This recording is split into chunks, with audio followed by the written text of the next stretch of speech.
এতিয়া এইবাৰ মই লাহে লাহে চিন্তা কৰিছো যে যিমান পৰিয়ালৰ ৰেচন কাৰ্ড আছে সকলো পৰিয়ালকে অৰুণোদয় এটাও দি দিম। তেতিয়া মানুহে কি ক'ব, মই মিটিঙক সুধিম ৰেচন কাৰ্ড হাত দাঙক, হাত দাঙিলো। অৰুণোদয় হাত দাঙক, একেটা মানুহে অৰুণোদয় হাত দাঙিব। উজ্জ্বলা গেছ হাত দাঙক, একেটাই হাত দাঙিব। বোলে আয়ুষ্মান ভাৰত হাত দাঙক, একেটাই দাঙিব। লগত এতিয়া আৰু এটা চিন্তা কৰি আছো যে ৰেচন কাৰ্ড যাৰ পৰিয়ালত আছে সেই পৰিয়ালৰ মূল মানুহজনক আমি ইন্সুৰেন্সৰ লগত জড়িত কৰিব খুজিছো।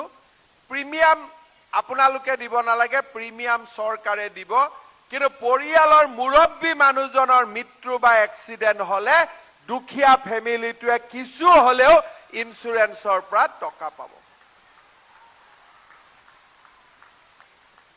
এতিয়া চিন্তা কৰক, প্ৰথমতে ৰেচন কাৰ্ড নাছিলে, মই সবকে ৰেচন কাৰ্ড দি দিলো।